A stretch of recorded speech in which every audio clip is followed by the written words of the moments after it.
Hey there, and welcome to the LiftKit Marketing Podcast. I'm your host, John Hoeft, founder of LiftKit Marketing, where we help agencies and marketing teams scale their digital advertising efforts. I'm joined by my co-host, Danielle Schermerhorn. She's a former agency owner and current e-commerce strategist. Today's guest is someone I first connected with on LinkedIn while prepping for a HubSpot inbound event a few years ago. Danielle Urban is a marketing ops pro and the co-founder of Cartographer Consulting. She's the person you want in your corner when your tools, data, or workflows aren't talking to each other. She knows HubSpot inside and out, but more importantly, she knows how to make systems work for real teams in the real world. We'll talk about her journey from freelance to founder, what she's building now, and what her big takeaways were from this year's HubSpot inbound event. Let's get into it. Hey, Danielle, how's it going? Good. How are you, John? Good. I just got back from inbound. It was so nice to get out of the office and in front of people and shake some hands and go to some conference sessions and meet up with lots of new people and some old friends as well. So the whole idea of conferences and events, I think, is about to boom. I've said this before, but you've got so many remote workers, you've got, lingering effects of COVID and things like that, and the AI as well. You combine those three and it's like, okay, I need actual human interaction and dialogue that isn't coming from a machine and, build some trust and build some relationships. So I think the whole event and conference industry is about to boom. I think people are really gonna be hungry for that type of environment. Don't you think? Yeah, no, I've actually given advice to people who are looking for work. I've said, go book a ticket to some of these conferences and start networking. And it's kind of been a foreign concept, but I went to Shop Talk and I was looking around and I was like, wow, if I was looking for a job right now, that's where I would want to be, because you don't have to even, I'm sure people wouldn't like me to say this, but you don't have to actually attend the conference. Really, you don't have to just be at the event. Because there's so many people to meet, and you can only do that at when you're there. Yeah, exactly. So, today's guest is someone I originally connected with on LinkedIn a few years back. I was prepping for a HubSpot inbound conference, and I've been learning from her ever since. Danielle Urban is one of those people who just gets it when it comes to HubSpot marketing ops and how to actually make tools work together in the real world. She's not only a master of the tech side, she's also a natural networker. One of those people who knows how to show up, connect, and squeeze the most out of any live event, especially inbound. So about 3 years ago, Danielle broke off on her own as a consultant. Earlier this year, she co-founded Cartographer Consulting, a HubSpot partner agency that helps SaaS and service-based organizations streamline their operations and build systems that scale. So if your team is drowning in disconnected tools and processes, she's exactly who you want in your corner. So today we're going to dig into her story, what Cartographer is all about, get some highlights from this year's inbound conference. So Danielle, welcome to the LiftKit Marketing Podcast. Thanks for having me today. Another Danielle. I'm so excited. We'll have to use last name. Keep it straight. Let's hear a little bit about you, what you're doing, and let's just dive right into, your story as well. Yeah. That was quite the intro. I might need to steal that for my LinkedIn profile. But beyond what you've already said, a lot of my career was spent in startup demand gen. And so when you're in software startups, especially, you need to make yourself look like 10 people. You need to do the jobs of 10 people every single day. And so that's where I sort of honed my skills on the operations side, not even knowing that was a specialty or a role that people held in organizations that were bigger than 10 people. And so I got really good at just making HubSpot work and making sure that I could track everything that I needed to, because also budgets are tight in startups. And so being able to track what happens with every dollar that you spend is pretty essential, especially in marketing. We were chatting a bit before about how marketing is usually to blame or the first to go. And so when you can at least build that data for yourself to prove the ROI and track everything that you need to, you build a lot more credibility over time. Right. So let's back up a little bit, Danielle. And I'd love to I'm sure when you were a child growing up, and somebody said, hey, what do you want to be when you grow up? And you didn't say, I want to be a HubSpot expert. No, didn't exist back then. way back in the day, I thought I was going to be a pop star. And it's interesting that my daughters now are in the same mindset. But when I got to high school and had to make the call on what I actually wanted to go study, I kept saying, I like the idea of psychology, but I don't want to be in school for 12 years and in debt for the rest of my life. So if I, split the difference with business, my dad was like, cool, that's marketing. I was like, great, we're doing marketing then. And so I did some internships in high school to at least test the theory that I could do that job or had any interest in that job. And then went to business school at Babson College and did a handful of internships there. And that's where I first got introduced to HubSpot. Babson is in the Boston suburbs. So HubSpot is over in Cambridge. One of my internships was in Cambridge in Kendall Square. And one of the women that I worked with, her partner was, I think, on their marketing team. And at the time, they were producing Hub TV, which was a YouTube series. It's still up if you go look for it. And so we would saunter over there, grab a beer, and be part of the live audience after my internship day, which was a lot of fun. And that was a very long time ago. So I've been in this world for a while now, but after I graduated, I just sort of fell into a series of marketing roles in software and working up to marketing director and then landing where I am today. So up until about, 3 or 4 years ago, you were working for other companies.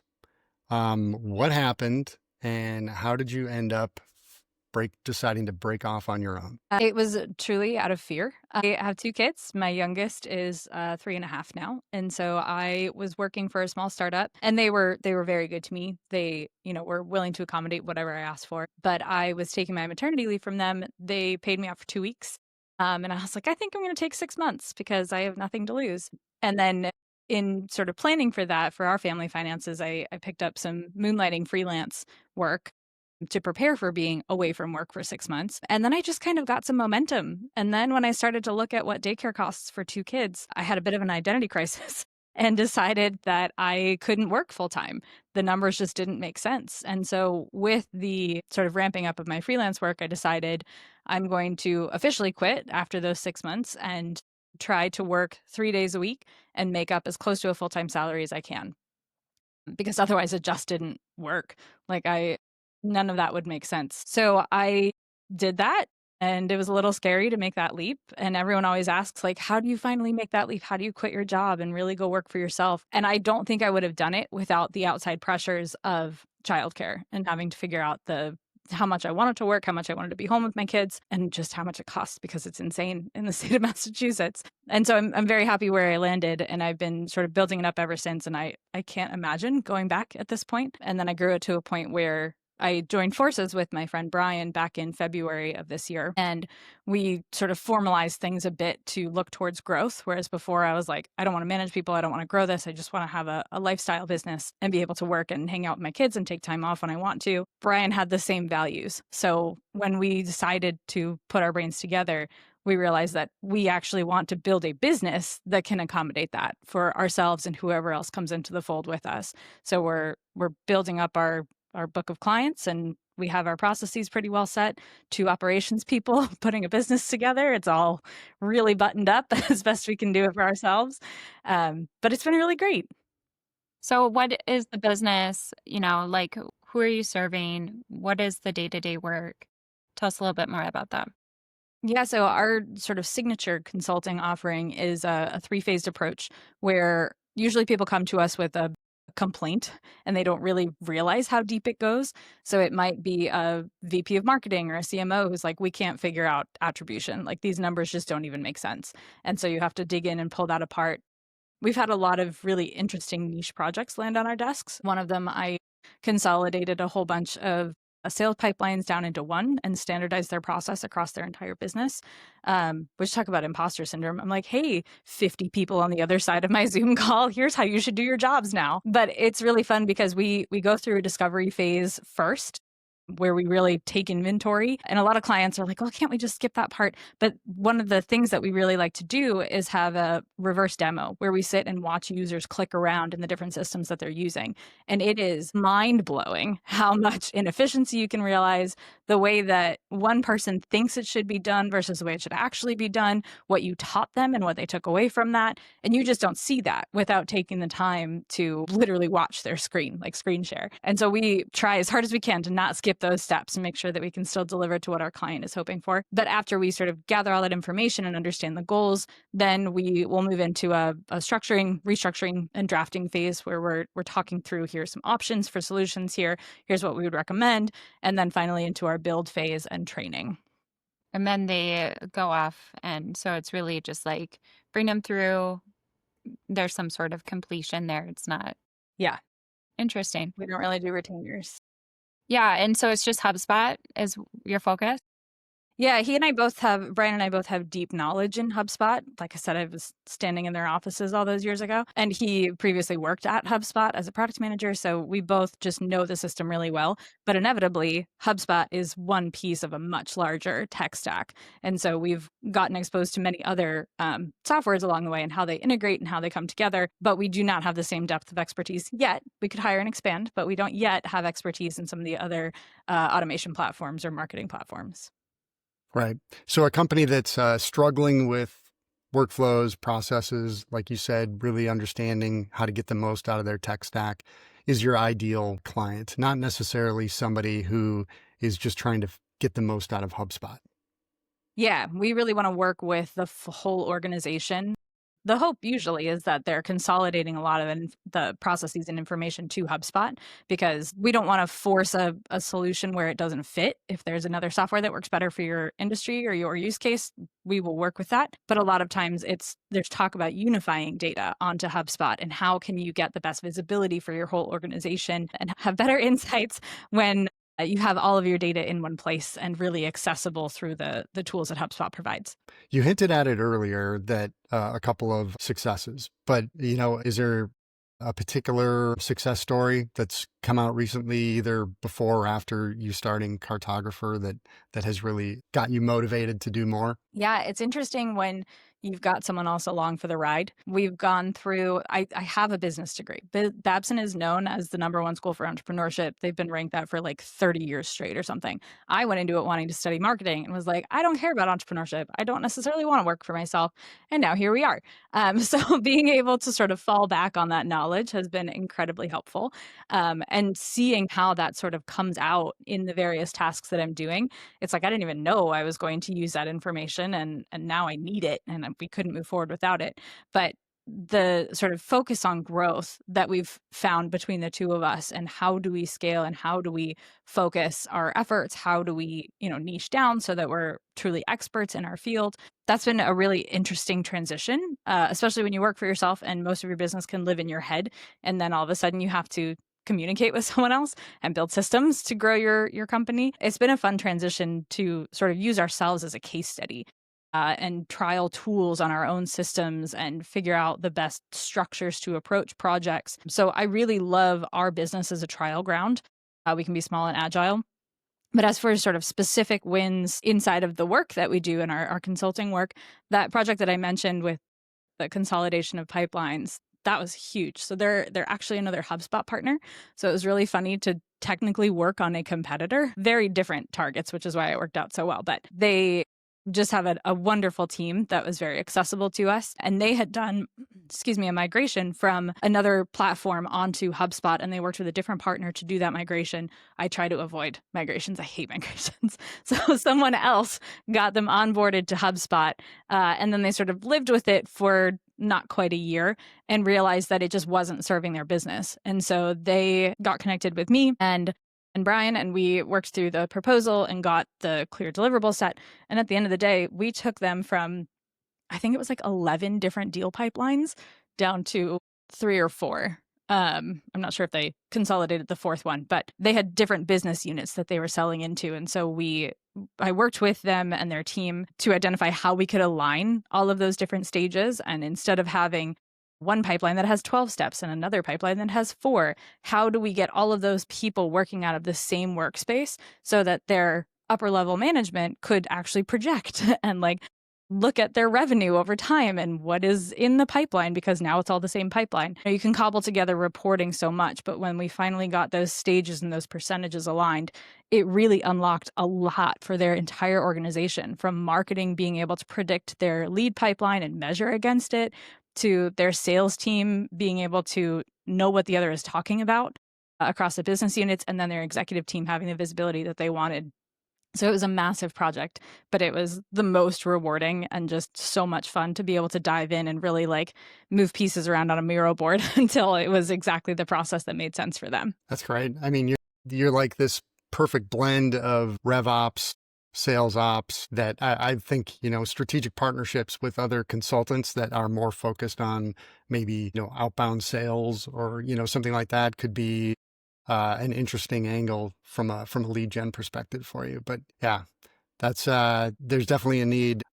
I'd be curious, what role AI is going to play in what you're doing going forward, or maybe it already has. But how do you think that's going to fit in or create some efficiencies for you? So I'm bullish on AI, but it's sort of a fun tool to play with. I think it's Um, a Danielle thing. Most Danielles that I know are bullish on AI. It's just yeah, us. I love AI. I love where it's going. I think there's so much that it enables us to do more efficiently. But at the end of the day, the way that I use it in my day-to-day work is really point solutions. So it's like very specific things. Because I think if you go too broad, you lose your expertise, like your brain atrophies a bit. And there are ways to flex that muscle so that maybe you're building out your AI skills to better match your skill set in real life. Like the thing that I did for that client, maybe I could train an AI to the point where it would come out with the same solution. And that's, you just have to pick a path on which one you want to do more. I don't want to invest the time in building out AI projects right now, but the things that I do have, I feel like I can't live without. So I had a daily stand up that was reading my calendar every day, and just telling me how much time was committed so that I could format that and share it with my team with like 2 clicks. We have a proposal bot that Brian built for us. So we record all of our sales conversations with Fathom, copy and paste the transcript into that bot, and end up with like a 75% done proposal. We've done, I'm trying to think some of the other things. I always use it for content because I hate writing. I'll always edit it. It's always a first draft. I will never just post AI content, but the translation of like understanding where my expertise fits in the marketplace is just not a perception that I'm good at. I think like, well, anybody could Google it and figure it out. And then I get an introduction like how John welcomed me. And I'm like, I know things. I'm really good at this. But I fail to see that. And so having an AI to help me sort of craft a message that showcases that expertise is huge for me. Like that's a big marketing channel that's just been unlocked. So I think there are folks that I really admire and look up to who are doing incredible things with AI and really pushing the limits and testing the latest and greatest. And I'm just like, how do I look at my calendar better? And that's sort of where I land. Like I'm using it to enable a lot of the day-to-day things that annoy me, but I'm not really building any big projects or changing my day that much with it. Well, and what you're doing, I mean, I've worked with HubSpot and just thinking like, how would you have AI do really what you're doing? I actually tried this. I had to build out some workflows for a client.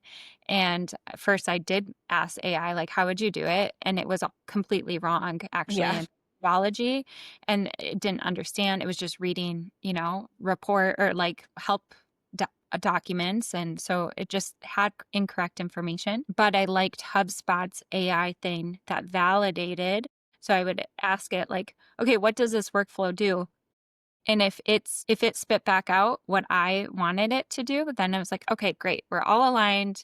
That was a good confirmation, but it wasn't able to do the things that my brain was able to do. But I love this part of marketing because operations is, I mean, I had a role where I was told, oh, I thought marketing just made things pretty. And this is what I love about marketing is like it can surprise people. People don't always realize this is marketing.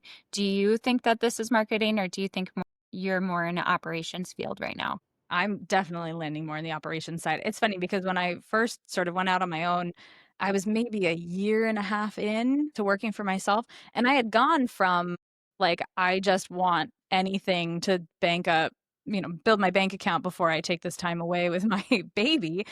So I literally had a website that said, I'm your marketer on call. Like I was just down for anything. And then I got super burnt out. Crazy how that happens. And decided that I needed to niche down to only the parts that I liked. And so I was sort of in that transition period about a year and a half in. And I was just chatting with another parent at whatever activity we were at that day. And they were like, "Oh, what do you do for work?" I said, "I'm a consultant. I'm a marketing consultant." She was like, "Oh, can you run our PTA social media?" I was like, "Oh my God, never talk to me again." Like, no, absolutely not. From that point forward, there's a LinkedIn post from way back then where I was like, how do we even describe what we do? What is it called when you need to explain it to someone who has absolutely no context of your industry? You may or may not get there. Like my sister, who's a teacher, truly has no idea what I do. She doesn't even know what HubSpot is.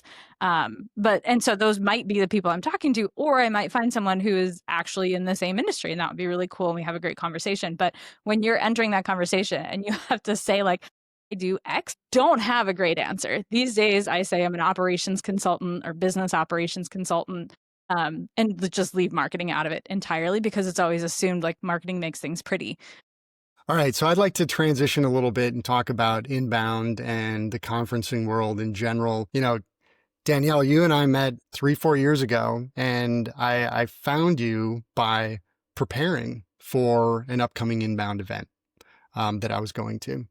And I was, a good hack for anybody preparing for an upcoming event is figure out what hashtag that event is using. Go to that hashtag on LinkedIn and just start reading all the posts. You'll typically find out, obviously who's going. You might find out some good after hours events that you can register for. And it's just a great way to prepare for an upcoming conference. And that's what I did. And I found a post that you had done, and I think you had just broken out on your own. So you were, I need to network mode, right? Yep. And you were just basically trying to facilitate meetups with, maybe it was even focused on people that were at the event solo, right? Yep. So I was like, and that was me. Like, for all the people that are just going to be there by themselves without their company or without friends or whatever, let's find a time to meet up. And so you did that. And I thought it was a great idea. And so that's when we met. And I had just basically broke out on my own as well. So we were in this, networking mode, but I had a lot of respect for that and I really appreciated it. And then every inbound event after that, you've done a great job of like, hey, here are all the after hours events. And all the things that are going on, and continued with these meetups.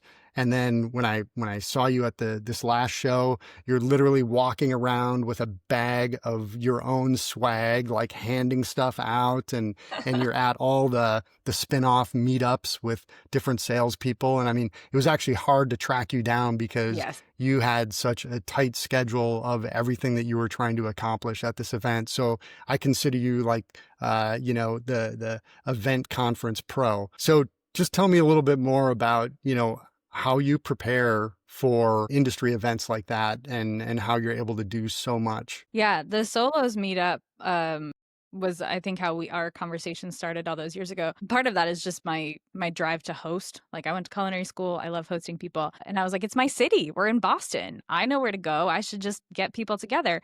And some of that stemmed from, I went to a conference years ago when I was fresh out of college, and I got sent to it because it was really relevant. And so I was sitting in all these sessions just trying to soak in all this information, and I was there completely alone. Like I didn't know anyone else. Come to find out, there were other members of my company that were there from another location, so I had no idea that they were there, and they ultimately didn't care that I was there. So I had to like find some other group to just like glom onto and hope for the best. And it was really lonely and isolating.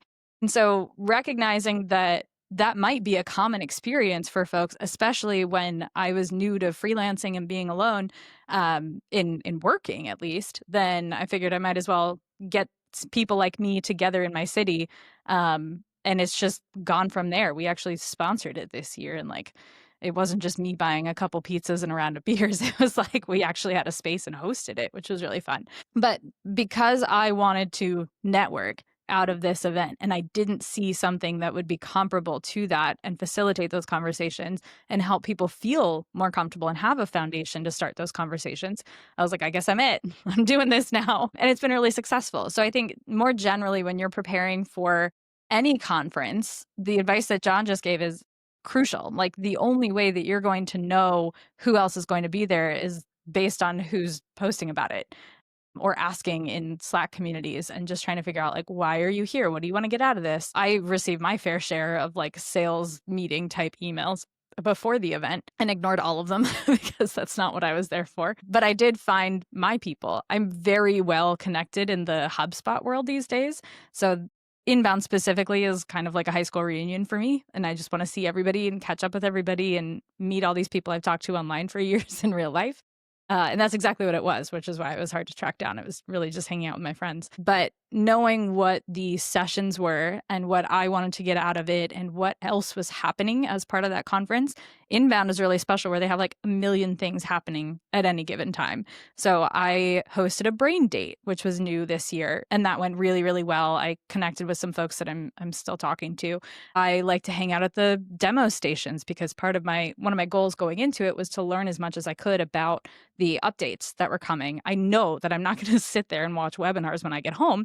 So let me soak in as much of this information as I can while I'm here. And so I walked in with some use cases and talked to the product managers for the features I was trying to use, ended up inserting myself into a conversation with someone else who was trying to create a solution. And I haven't been able to forget about that. And I emailed him yesterday being like, did you try this? But that's the kind of networking where like, I just walk into this willing to talk to anybody, but also having a good sense of who's going to be there ahead of time.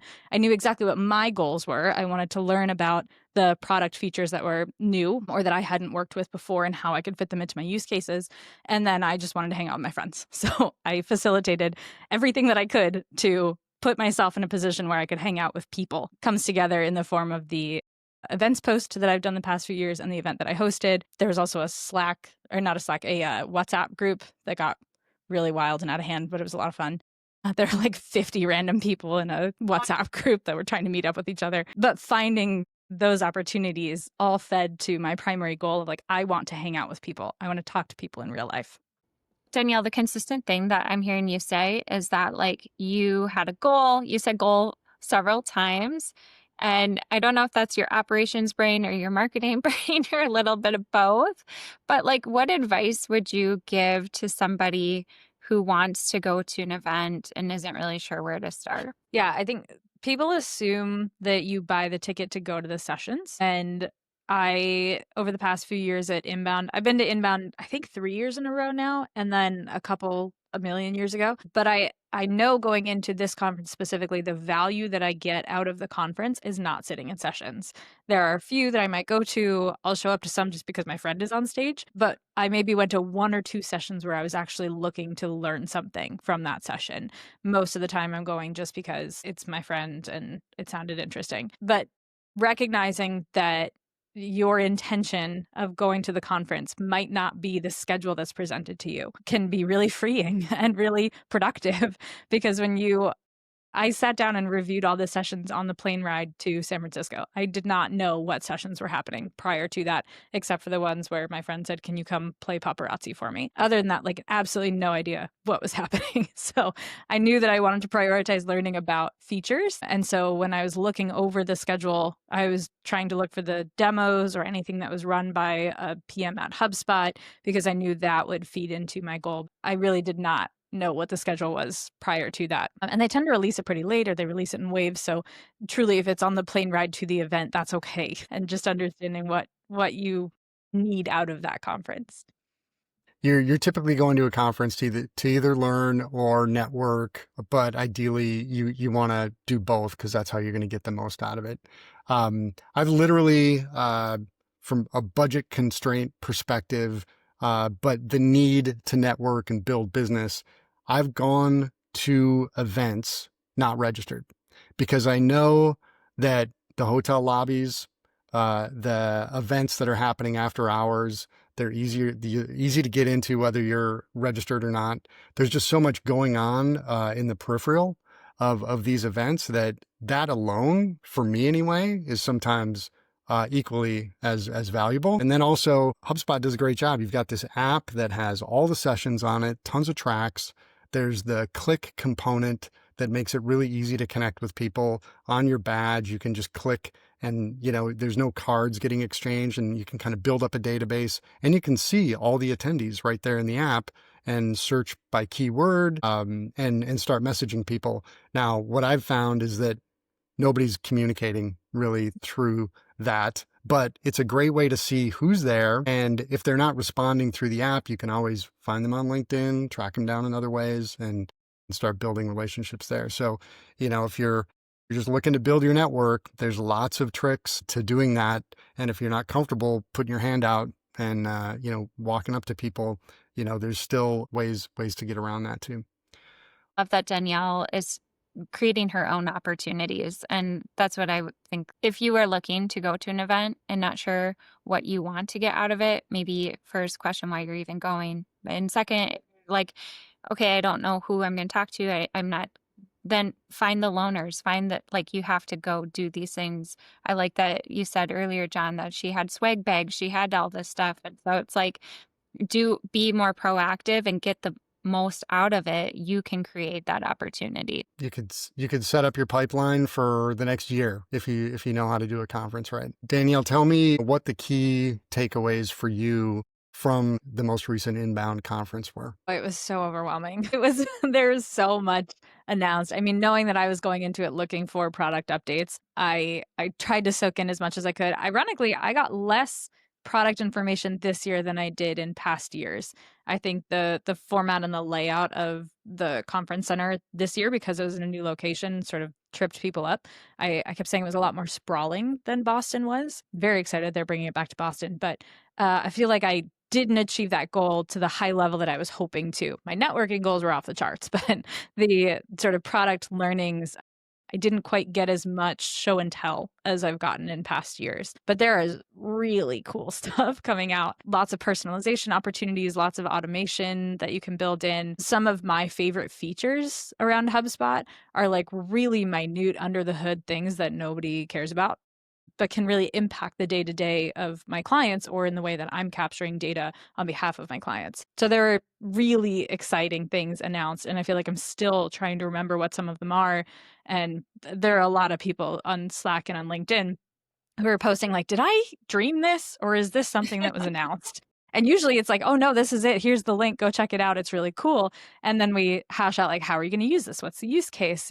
Does it work the way I think it does? And then product managers will jump in on LinkedIn. So I think that relationship building and the fact that I accomplished that goal to such a high level is making up for the fact that I didn't get to the product knowledge that I was hoping to. Yeah, and that event in particular, obviously if you are a HubSpot geek and you want to totally dive in, that's where you have to be. But if you're not, like, I'm a very casual HubSpot user. I'm not anywhere close to being any kind of expert in HubSpot, but I go there because I know that there's going to be 15,000 marketers there, and the sessions range, and you can find a track that works for you because there's just so many different tracks. And so I was there to just, soak up the latest from an AI perspective, which was the hot topic across Always the board. is. And then obviously networking. So speaking of networking, how can people get a hold of you? Yeah, cartographerconsulting.com is our website. I'm in like a million different Slack communities every day. The one I think I'm most active in is Sprocketeer. It's a HubSpot specific community. It's not sponsored by HubSpot, but there are a lot of HubSpot employees in there.